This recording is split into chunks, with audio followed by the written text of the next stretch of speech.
영화나 드라마에서 주인공이나 주요한 인물이 등장하는 장면처럼 보아스는 절망적인 룻의 상황 속에서 드라마틱하게 등장합니다.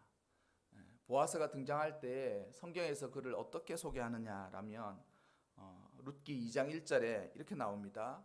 나오미의 남편 엘리멜렉의 친족 중에 유력한 자가 친족으로 있으니 그의 이름은 보아스더라. 보아스다 이렇게 나왔죠. 이 본문에 나와 있는 유력한이라는 말은 직역하자면 이렇습니다. 부와 힘의 남자다. 그는 사실 이게 여기 유력한이라는 이 단어는 두 가지 단어를 합쳐 놓은 단어예요. 그러니까 원문에 있는 그 뜻을 정확하게 나타낸다라고 하기에는 좀 어렵고, 이 유력한이라는 뜻이 그는 부, 하일이라는 히브리 동사는 부를 뜻합니다. 그는 부와 기보르라는 이 용사 또는 거인이라고 쓸 때 쓰는 이 단어 두 개가 합쳐진 사람. 그래서 그는 부와 능력의 남자다, 이렇게 이야기하는 것입니다.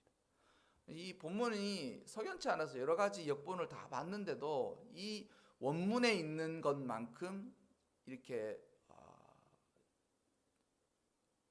직역을 해석을 좀 잘해서 만들어둔 다른 버전들이 없었어요. 그래가지고 보면 그 유력한이라는 단어의 뜻을 오늘 알아가는 것이 아마도 오늘 설교의 주제이자 핵심이라고 생각합니다.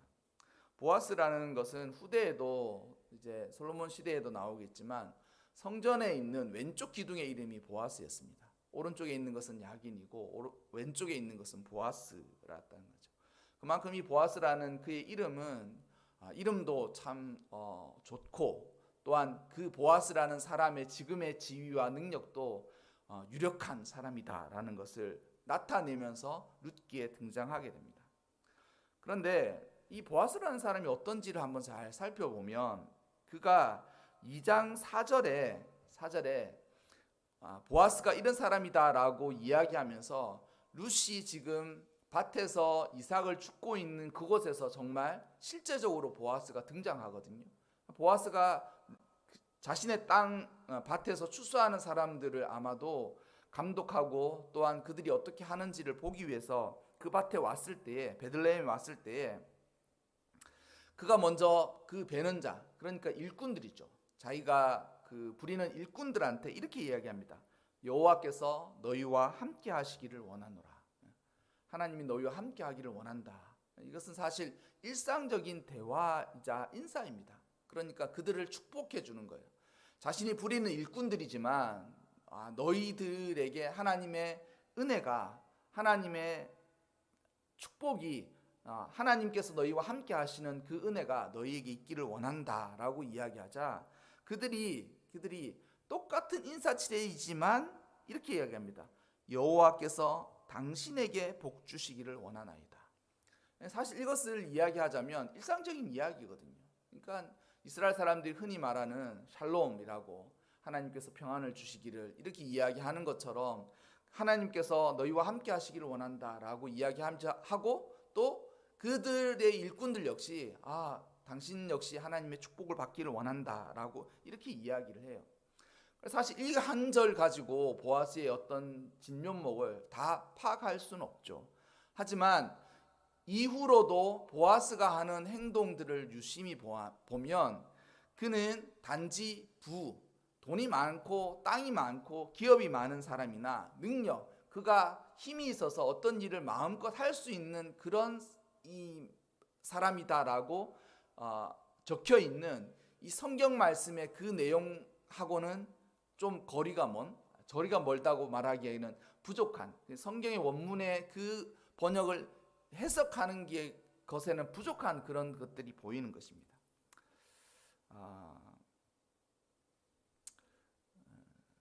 세상에 이렇게 설교할 때 항상 두 분류로 나눠서 이야기하는 것을 저는 명쾌하니까 자주 합니다. 좋아하진 않지만 자주 합니다. 그런데 여러분, 세상의 사람들은 일의 종류에 있어서 두 사람입니다. 사장 아니면 일꾼이에요. 이게 자기가 그 회사 기업의 대표, 내가 오너다, CEO다, 나는 어쨌든 사람을 부리는 사람이다. 그가 구멍가게를 하든 그가 그룹의 총수이든 아니면 그가 뭐 재벌이든 어쨌든 사람을 이런 식으로 두 분류로 나누자면 딱 두 분류. 돈 받고 일하는 사람, 돈 주고 일 시키는 사람. 두 분류로 쫙 나눠지는 것이죠. 근데 여러분, 혹시 여러분은 둘 중에 어느 여기에 속하시는지 모르겠습니다. 저는 뭐 부리는 사람이 없어서 저는 뭐 양쪽에도 다 속하지 않은데 그래도 한편으로는 누가 나한테 일 시키는 사람이 없어서 저는 사장 쪽에 가깝지 않나 이런 생각을 합니다. 다들 웃으시죠? 예. 어쨌든 여러분들은 어떤 곳에 속하여 계십니까? 그리고 지금 속해 있는 그곳에서 본문에 나와 있는 이 보아스와 일꾼들의 인사가 아주 자연스럽게 나오고 계십니까? 자신이 아침에 출근하면서 잘 지냈어. 오늘 아침 매일 하는 출근이지만 이런 하나님이 당신과 함께 하시기를 이렇게 이야기는 하지 않겠지만 이러한 마음과 정과 또한 이러한 관계들을 지금 맺고는 살아가십니까? 쉽지 않습니다. 쉽지 않아요. 제가 며칠 전에 저희 아내한테도 말했던 거지만 요즘은 뭐 너무 직원들도 뭐 부하 직원들이 없습니다. 요즘은 아예 큰 회사들도 직책을 없애잖아요. 없애고 뭐 영어 이름을 하나 해가지고 뭐 제임스 이렇게 부르고 그렇게 한다 그러잖아요. 근데 여러분 요즘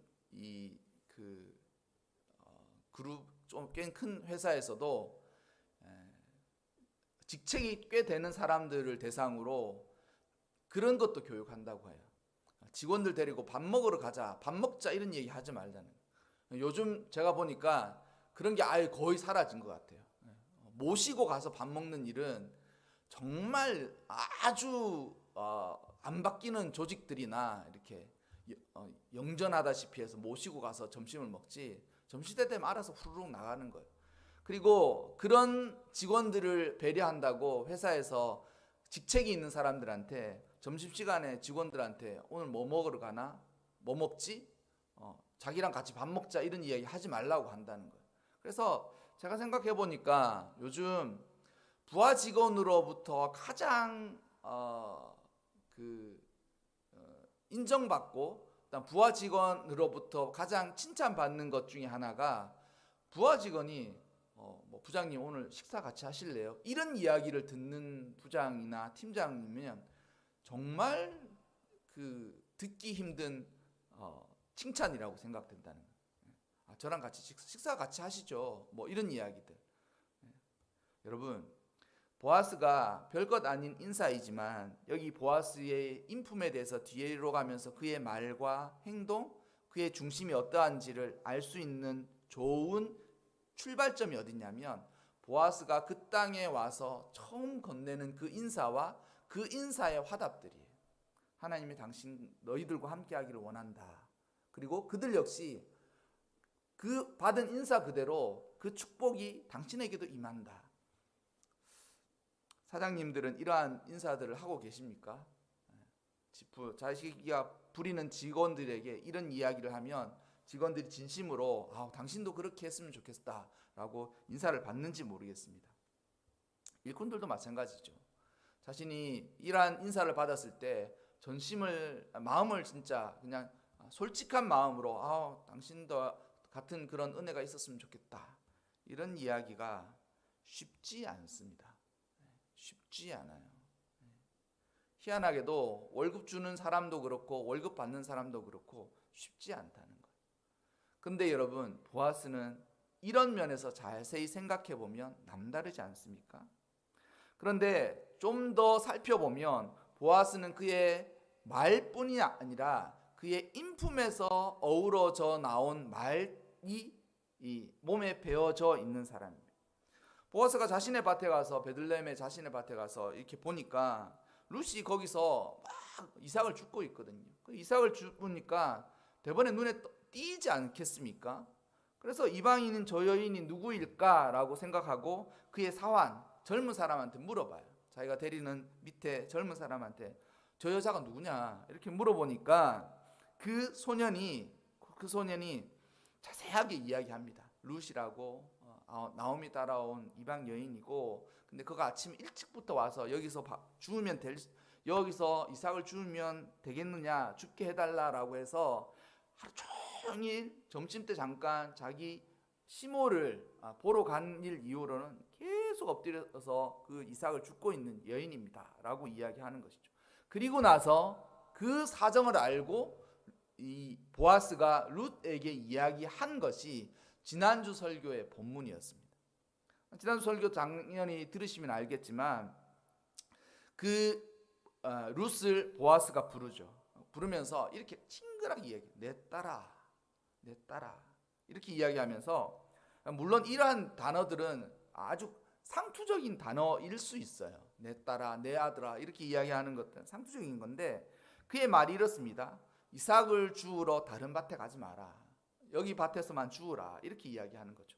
그리고 여기서 떠나지 말고 나의 소녀들과, 그러니까 그 이삭을 줍는 그 밭에 남자 일꾼들뿐만 아니라 이삭을 줍는 많은 여성들, 젊은 사람들이 거기 있는 거예요. 나의 소녀들과 함께 있어라. 이렇게 이야기하면서 내가 내 밭에서 추수를 하는 소년들, 젊은 사람들한테 이야기해서 너를 건드리지 말라라고 하였다는.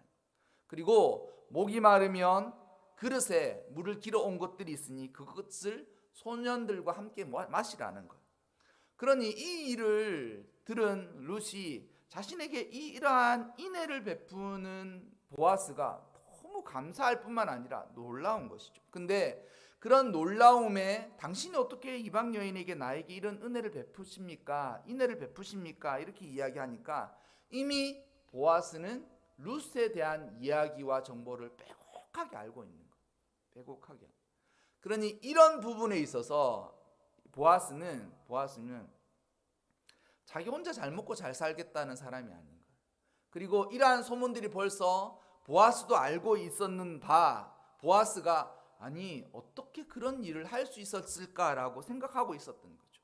그래서 내가 너의 시모, 그러니까 시어머니에게 한 일들과 너는 고향을 떠나서 이 타지로 온 것을 다 알고 있다. 그리고 하나님 여호와가 네가 행한 일에 보답하시기를 원한다. 이렇게 이야기하는 거죠. 아까 전에 제가 보아스는 어떤 사람이라고 말씀드렸습니까? 그는 하일, 불을 갖고 있는 사람. 그는 기보르라고 해서 그는 용사야, 용사라는 거죠.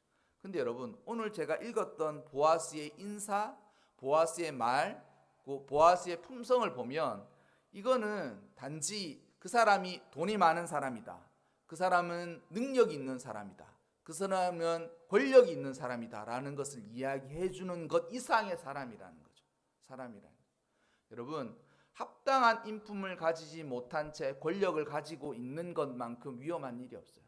우리가 부정과 부패라고 이야기하는 모든 것에는 거기에 그런 것들이 있는 것입니다. 그가 그 권력을 가지기에 합당하지 않은 인품과 능력을 가지고 있음에도 그가 권력을 가지고 있을 때 그런 부정과 부패들이 일어나는 거예요. 그리고 심지어는 그는 그의 돈과 재화, 그러니까 물질을 적절하게 쓰는 지혜가 없는데 돈과 죄화만을 가지고 있는 것처럼 그의 영혼에 저주가 없어요. 그게 성경이 이야기하는 거예요. 성경이 뭐라고 이야기하느냐? 그 모든 세상의 힘과 능력은 하늘로부터 주어지는 것인데 하나님께서 그 사람에게 허락하신 거예요. 근데 허락했다고 해서 그 사람에게 모든 것이 합하다는 것은 아닙니다. 근데 권력과 힘을 그에게 주었는데 그의 인품은 그 힘과 권력을 정당하게 쓰지 못하는 인품을 가졌다. 그러면 그런 세상에서 그것 때문에 부정과 부조리가 생겨나는 거예요. 그리고 그 사람이 어떤 사람이 돈을 많이 벌게 되었다는 거예요. 재화가 많다는 거예요. 그런 돈에 있어서 아쉬움이 없어요. 그리고 돈 때문에 사람들을 부릴 수 있는 사람이 된다는 거예요. 근데 그 돈을 적절하고 합당하게 쓸 수 있는 지혜가 없이 그 사람에게 그게 돈으로 주어지면 종래에는 그 사람뿐만 아니라 그의 가정들 모두에게도 그 돈이 저주가 된다는 거예요. 이야기를 해볼까요? 돈 많은 집이 싸워요? 돈 없는 집이 싸워요? 자잘한 싸움은 돈 없는 집이 싸웁니다. 돈이 없으니까 다투죠. 근데 큰 싸움은 어떻습니까? 돈 있는 집에서 일어나죠. 예. 그리고 보지 않게 되는 그런 일들이 일어나는 거죠. 여러분, 제가 오늘 드리고 싶은 이 설교에 보아스는 어떠한 사람인가? 그는 유력한이라는 단어 하나로 부족하다는 거예요. 그 사람은 어떤 사람이냐? 그는 돈과 권력을 가지었을 뿐만 아니라 돈과 권력을 가지기에 합당한 인품과 능력과 그의 마음을 가지고 있는 사람이에요. 그러니까 덕이 있는 사람이에요. 그가 가지고 있는 돈과 권력뿐만 아니라 그 돈과 권력에 합당한 덕을 갖고 있는, 인품을 갖고 있는 사람이라는 거예요. 여러분, 용사가 여인 하나가 와서 자기 밭에서 하면 사원에게 물어볼 필요 없어요. 자기 밭에서 죽고 있으니 사원한테 그걸 물어볼 필요 없다니까요. 너 뭐야? 용사는 이런 거 아닙니까? 여러분, 세상에서 용사 이런 거 아닙니까? 자기가 힘 있고 권력이 조금 있다고 반말 찍찍하면서 사람을 하대하는 것이 용사 아닙니까? 근데 그렇지 않아요. 사환을 불러다가 저 여인이 누구냐라고 물어보지 않습니까? 그는 덕을 가진 사람이에요. 그 여인을 가서 불러볼 수 있죠. 이리 와봐. 뭐야, 너 뭔데 여기서 허락도 안 받고 여기서 하는 거야? 그렇게 이야기할 수 있습니다. 하지만 자신의 사환을 불러서 저 여인이 누구냐고 살뜰하게 물어보지 않습니까? 인품이 갖추어진 거예요. 인품이 갖추어진 거예요. 그리고 그 여인이 이런 사람이다라는 것을 알자 벌써 그 여인의 소문을 깊이 깨닫고 어떻게 그런 일이 있을 수 있을까 생각하고 있었는데 그 여인이 자신의 밭에서 이삭을 줍고 있는 거예요. 그러니 그 여인을 불러다가 나의 밭에서 주어라. 그리고 나의 소녀들과 함께 있고 나의 소년들이 먹는 그 물을 먹으면 된다. 여러분, 진정한 용사는 이런 사람이 용사 아닙니까? 돈과 힘이 좀 있다고 사람을 하대하고 자신의 돈과 힘이 가진 것으로 사람들에게 아무렇게나 할 수 있다고 생각하는 것은 그는 용사가 아니에요. 그는 유력한이라는 단어가 합당하지 않은 사람이라는 거죠. 깜냥도 안 되는데 어쩌다가 힘을 가지게 되고 어쩌다가 돈을 소유하게 된 것일 뿐이라는 것이죠. 근데 보아스는 남달라. 그의 인품이 다릅니다. 깊이가 있고 그를 살뜰하게 챙기지 않습니까? 그래서 이 보아스는 룻의 본심을 알고 있던 사람입니다. 룻의 본심을 알고 그 여인에게 은혜를 베풀어 주시는 것이죠. 그리고 나서 오늘 우리가 읽었던 이 본문을 보면 아마도 이것이 새참 같은 거를 먹을 때였나 봐요. 왜냐하면 그 대부분의 고대 중세 이전 시대도 마찬가지지만 하루에 3끼 먹는 것이 일반적이지 않았습니다. 하루에 2끼 정도가 일반적인 식사였던 거예요. 그러니까 이 식사할 때가 언제였었느냐라면 그냥 일반적인 식사가 아니라 아마도 일꾼들을 위한 참 정도가 내어져 나오는 그때에 보아스가 이렇게 얘기합니다. 떡을 먹으면서 룻에게 너의 떡 조각을 가지고 그러니까 아마도 양념 같은 것들인 것 같아요. 우리가 흔히 말하는 샐러드 드레싱 같은 거겠죠. 그런 것들을 찍어서 먹으라고 이야기하면서 자신의 곁에 와서 이러한 것들을 배려해 줍니다. 그리고 나서 룻이 배불리 다 먹고 나자 그 소년들, 그러니까 자신의 일꾼들한테 이렇게 하냐면 그 이삭을 벨 때에 좀 넉넉히 베어서 그 이삭들을 흘려서 큰 덩어리, 그러니까 이삭 같은 거는 하나씩 줍는 거거든요. 자기가 하나를 줍는 수고를 다 해서 그러니까 날품팔이를 하는 거예요. 근데 덩어리, 그러니까 이삭들이 이제 곡식이 딱 달려 있으면 그 줄기로 많이 달려 있는 그것들을 조금씩 꺼내어서 거기다 흘려 놓으라는 거. 그러면 쉽게 많이 주울 수 있지 않냐는 거.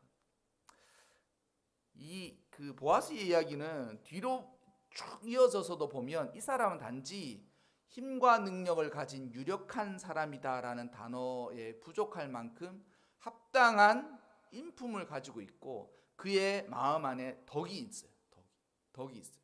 그리고 그 덕의 최종이 무엇이냐라고 하면 바로 하나님의 백성은 어떠해야 하는가, 그리고 하나님의 백성이 자신의 공동체, 하나님의 공동체에서는 무엇을 해야 하는가를 몸소 실천하는 거예요. 몸소 실천하는 거예요. 저는 교회를 출입하는 모든 사람들이 복을 받았으면 좋겠습니다. 복을 받았으면 좋겠고 삶을 살아갈 때 복을 누리면서 살았으면 좋겠습니다. 그런데 전에 믿음에 관해서도 제가 할 때 설교할 때도 좀 그런 말씀을 드렸지만 하나님 뜻을 가르쳐 달라고 이야기할 때 그러면 뜻을 가르쳐 주면 순종할 마음은 있냐라고 물어봤잖아요. 축복을 비는 모든 사람들한테도 이 질문을 똑같이 해보고 있어요. 축복 주면 뭐 하려고? 그에 대한 합당한 답이 없으면 달라하지 마세요. 달라하지 마세요. 여러분, 하나님의 사명을 따라서 그것을 적절하게 쓰면서 지혜롭게 쓰지도 못할 텐데 잔뜩 모아서 모으는 동안 인색하게 자신이 모아놓고는 자신이 이렇게 노력하고 수고해서 다 얻은 것이라고 사람들한테 뻐기면서 자신이 가진 돈 갖고 사람들한테 하대하면서 그렇게 살아가려고 하면 하나님이 축복하시겠냐는 거예요. 축복을 원하는 모든 사람들에게 스스로 한 번 더 묻고 싶은 것이 축복해주면 뭐 하려고 그러냐는 그거에 대한 답을 스스로 가지고 있어야 돼요. 근데 마냥 달라고만 하는 거예요. 그럼 주면 뭐 할 거냐는 거예요. 보아스는 자신이 가지고 있는 힘과 능력을 정말 그에 합당하게 쓸 수 있는 사람이었습니다. 여러분, 아까 전에도 말씀드렸듯이 힘이 있는데 그에 합당한 인품을 가지지 못하고 또한 그가 돈을 가지고 있는데 그 돈을 적절하게 쓸 수 없는 지혜가 있으면 여러분, 사람이 치졸하거나 졸렬한 사람이 되는 거예요.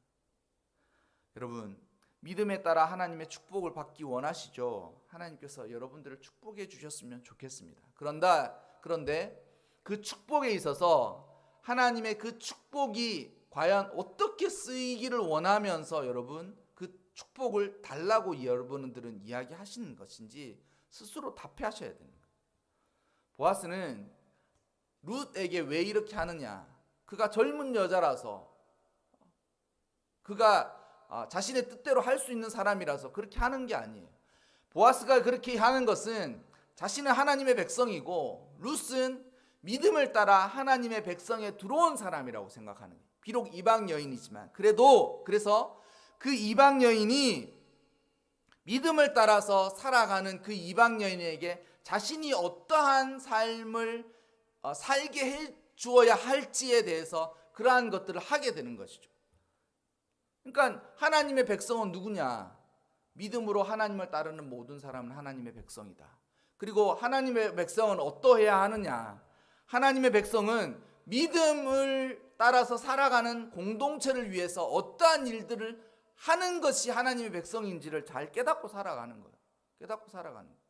그러니 자신이 가지고 있는 힘과 자신이 가지고 있는 재화를 가지고 이방 여인인 룻을 배려하고 그를 세심하게 보살피고 마치 하나님이 하실 만한 일에 있어서 하나님의 손과 발이 되어서 하나님의 일을 스스로 하는 거예요. 그게 룻에게 베푼 보아스의 인애인 것입니다. 여러분들은 그러한 마음의 준비가 되셨습니까? 준비 안 됐다면 축복받기 한참 남았습니다. 여러분, 이미 되어져 있어야 되죠. 이미 되어져. 저는 목회를 하면서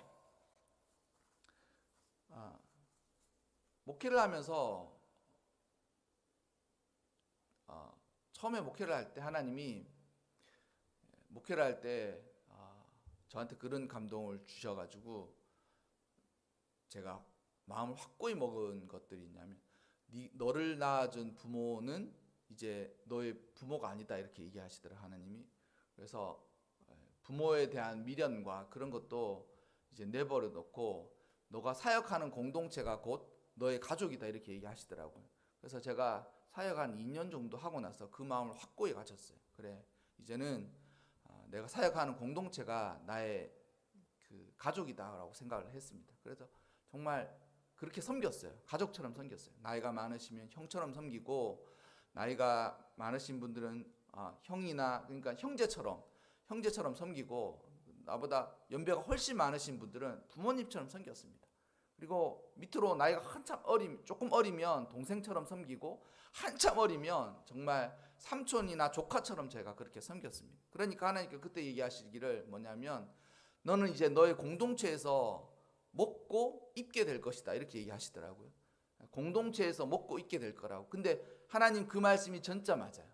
그러니까 교육전사 때 지금은 뭐 선물도 많이 받는데, 교육전사 때 정말 공동체를 통해서 먹게 하시고 입게 하시는 거예요. 입게 하신 거예요. 그러니까 와이셔츠가 다 낡아져 가는데, 와이셔츠가 낡아져 가네. 그러면 그 다음 주일에 어떤 분이 와이셔츠를 하나 사오시는 거예요. 전사님 생각나서 사왔다고. 넥타이도 때를 따라서 넥타이도 새 것을 주셔서 선물 받게 하시는 거예요. 그래서 거기서 먹고 살게 하시는 거예요. 그런데 그렇게 저에게 교회에서, 공동체 내에서 저를 불쌍히 여겨서 인애를 베푸신 많은 분들이 있는데, 그분들이 어떤 분들이시느냐? 대부분 평범하신 분들이셨어요. 대부분의 자신의 삶이 그러니까 그때 저가 저보다는 훨씬 잘 사셨겠지만 평범하신 분들이셨어요. 이 얘기를 왜 들으느냐? 사역하면서 돈이 좀 있는 분들도 많이 만났습니다. 근데 돈이 있다고 너그럽은 것도 아니고 배려가 깊은 것도 아니고, 심지어는 돈이 있는데도 불구하고 아주 인색한 사람들도 많이 만났습니다.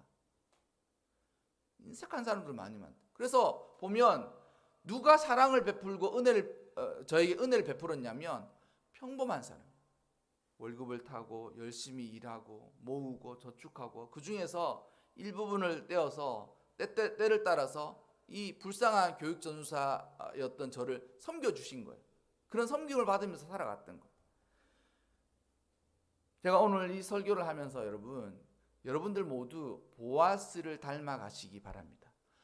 보아스가 유력한 돈과 권력을 가졌다라는 것에 여러분 목표 삼지 마시고, 보아스가 룻을 대하는 그 마음의 중심과 그의 생각들을 잘 살펴보셔서 과연 하나님의 백성은 어떠해야 하는가, 그리고 하나님의 백성이 공동체를 위해서 어떤 일들을 해야 하는지에 대해서 깊이 깨닫고 보아스와 같은 삶의 덕을 끼치면서 살아야 돼요. 삶의 덕.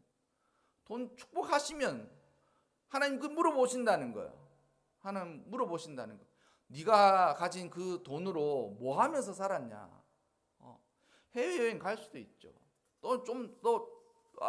뭐 돈이 있으면 때를 따라서 좋은 옷도 입을 수 있고 외제차를 탈 수 있습니다. 그걸 제가 비판하거나 비방하는 게 아니에요.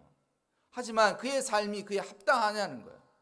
돈 조금 있다고 돈 있는 그것으로 사람들을 하대하거나 자신의 힘을 조금 가지고 있는 그것으로 그 힘으로 자기의 사리사욕을 취하려고 하는 사람들은 믿음 안에서 졸렬한 사람이에요. 치졸한 사람들이라는 거예요. 근데 여러분, 없으니까 그러지, 있으면 그러지 않겠습니까? 그러면 축복받기가 아주 오래 걸려요. 그런 마음을 가지고 있으면 축복받기가 아주 오래 걸린다는 거예요. 그래서 여러분, 오늘 보아스의 이 인품과 덕을 따라서 살아가시기 바랍니다. 그리고 보아스의 결론이 무엇이냐? 하나님의 백성은 하나님의 손과 발이 되어서 하나님이 하실 일들을 하는 것이 하나님의 백성이라는 거죠. 그래서 보아스는 하나님의 손과 발이에요. 하나님의 손과 발. 자신이 가지고 있는 것들로 이방 여인, 가난하고 불쌍한 이방 여인에게 어떠한 일들을 해야 할지를 하면서 하는 것이 바로 보아스가 우리에게 보여준다는 것이죠. 우리 모두 여러분, 이러한 보아스를 인생을 살면서도 만나게 되실 것입니다. 또한 최종적인 하나님의 기대가 무엇이냐면 보아스처럼 되기를 원하는 것. 부와 능력이 있고 그 부와 능력을 합당하게 쓰면서 하나님의 손과 발이 되어서 하나님의 공동체에 덕을 끼치고 가난하고 불쌍한 사람들을 배려할 뿐만 아니라 하나님의 뜻을 이루는 그러한 삶을 살아가시기를 주님의 이름으로 꼭 축원합니다.